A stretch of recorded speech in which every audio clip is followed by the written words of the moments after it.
हिमालय की तलहटी में बसा एक गांव था जिसका नाम हिमगाम था। यह गांव अपनी सुंदरता और ठंडी हवाओं के लिए प्रसिद्ध था। हर साल सर्दियां यहाँ जल्दी आ जाती थी और गांव बर्फ की सफेद चादर में लिपट जाता था। लेकिन उस साल ठंड कुछ ज्यादा ही कठोर थी। गांव में ठंड का असर इतना बढ़ गया कि लोग अपने घरों से बाहर नहीं निकल पा रहे थे। बाजार खाली हो गए थे, रास्ते बर्फ से ढके थे और सूरज ने मानो बादलों के पीछे छिपने की कसम खा ली थी। गांव में एक बुजुर्ग व्यक्ति रहते थे जिनका नाम रामदास था।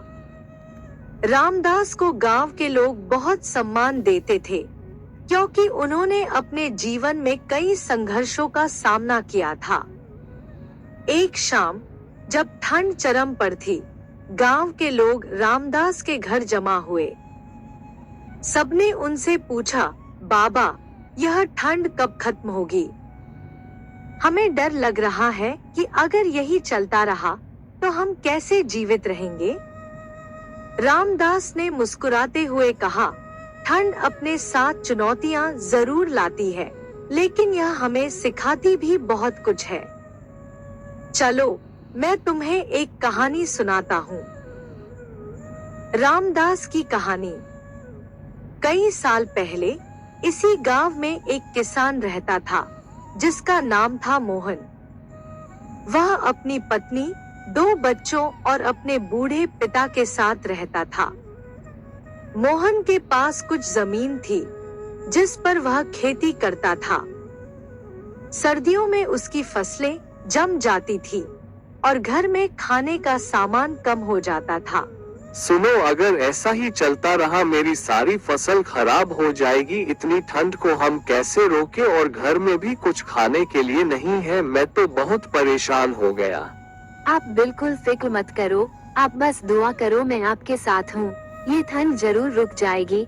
ऐसे हार मानने से थोड़ी ना जिया जाता है। आप फिक्र मत करो, एक दिन हमारा दिन बदलेगा। एक बार ठंड इतनी ज्यादा हो गई कि मोहन की फसल पूरी तरह बर्बाद हो गई। घर में खाने के लिए कुछ भी नहीं बचा। मैं तो बहुत परेशान हो गया हूँ। मेरी साल भर की मेहनत बर्बाद हो गई। मैं अब जीना नहीं चाहता, मैं मरना चाहता हूँ। मैं बेकार हूँ, अब खाने को भी कुछ नहीं है। मैं कुछ नहीं कर सकता, मैं बहुत बेकार हूँ। तो मुझे जाने दो, मैं मरना चाहता हूँ। मैं अपने परिवार के लिए कुछ भी नहीं कर पा रहा हूँ, मुझे माफ कर दो। अरे तुम बिल्कुल फिक्र मत करो, सब ठीक हो जाएगा। ऊपर वाला हमारे साथ है, तुम क्यों मायूस होते हो? मैं भी तुम्हारे साथ हूँ। कोई बात नहीं कि खाने का इंतजाम तो हम कर ही लेंगे, मगर तुम यूँ उदास मत हो। तुम्हें उदास देखकर मैं भी उदास हो जाती हूँ। हम मिलकर सब कुछ ठीक कर लेंगे। मुश्किलें तो जीवन में आती ही रहती हैं। मोहन बहुत परेशान था। उसने सोचा कि अगर वह अपने परिवार को इस ठंड से बचाना चाहता है तो उसे कुछ करना होगा। एक दिन मोहन अपने पिता के पास गया और बोला, पिताजी, हमें इस ठंड से लड़ने के लिए कोई उपाय करना होगा। क्या आपको कोई रास्ता सूझता है? उसके पिता ने कहा, बेटा, ठंड से लड़ाई अकेले नहीं लड़ी जा सकती। हमें गांव के बाकी लोगों के साथ मिलकर काम करना होगा। मोहन ने पिता की बात मानी और गांव के लोगों को इकट्ठा किया। उन्होंने मिलकर एक योजना बनाई। एक सबसे पहले गांव के हर घर से लकड़ियां इकट्ठा की गई ताकि आग जलती रहे। 2 कुछ लोग जंगल से जड़ी बूटियां और खाने का सामान लाने गए। 3 महिलाओं ने मिलकर ऊनी कपड़े बुनने शुरू किए।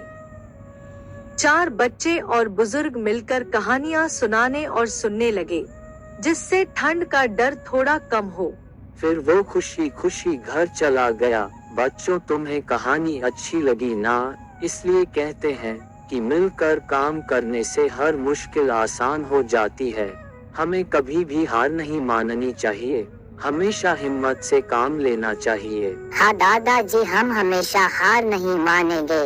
या इस ठंड से भी नहीं घबराएंगे। आपकी तरह आपकी कहानी भी बहुत अच्छी है।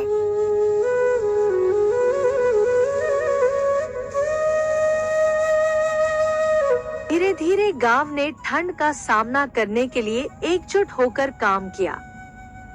हर कोई अपनी तरफ से कुछ न कुछ योगदान दे रहा था। ठंड का पाठ।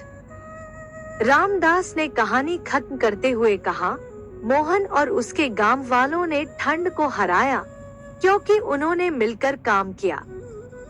ठंड हमें डराने नहीं आती, यह हमें सिखाने आती है। यह सिखाती है कि अगर हम एकजुट रहें तो कोई भी चुनौती हमारे सामने टिक नहीं सकती। गांव वालों ने रामदास की बात समझी। उन्होंने भी मोहन के गांव की तरह मिलकर काम करना शुरू किया। सबने अपने अपने घरों से सामान लाकर साझा किया। बच्चों और बुजुर्गों के लिए आग के पास बैठने का इंतजाम किया गया। धीरे धीरे ठंड का डर कम होने लगा और गांव में एक नई ऊर्जा फैल गई। ठंड के बाद की सुबह, कुछ हफ्तों बाद बर्फ पिघलने लगी। सूरज ने अपनी गर्मी से गांव को फिर से जीवन दिया। लेकिन उस ठंड ने गांव वालों को एक बड़ा सबक सिखाया, एकता में ताकत होती है।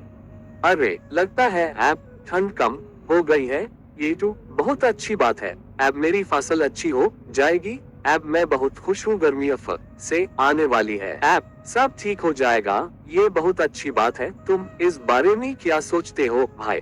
हाँ भाई, मैं भी यही सोच रहा हूँ कि आप सब जल्द ठीक हो जाएगा। मुझे भी यकीन है, तुम देखना हम ये सब मुश्किल पार कर ही लेंगे, क्योंकि मेहनत करने वालों की कभी हार नहीं होती। भी आप सबके खेत हरे भरे हो जाएंगे और बच्चे और बूढ़े आराम से बाहर घूम पेंज। मैं भी बहुत खुश हूँ मेरे भाई।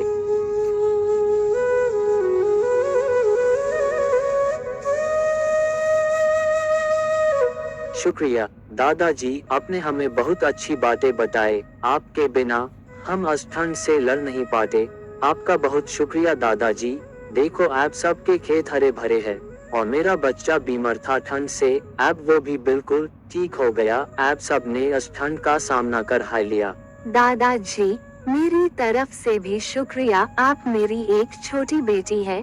जब से सर्दियाँ आई है वो घर से बिल्कुल भी बाहर नहीं निकलती थी, ना पढ़ने जाती थी, ना खेल। मैंने उससे बहुत समझाया, वो बिल्कुल नहीं समझती। फिर मैंने उससे आपके सर्दी के किस सुनाए, उससे बहुत पसंद आए। अब वो खूब खेलती फटी है।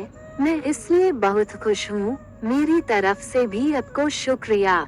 रामदास ने अंत में कहा, सर्दियाँ हर साल आएंगी, लेकिन अगर हम हर बार इसी तरह मिलजुल कर काम करें तो ठंड कभी हमें हरा नहीं सकती।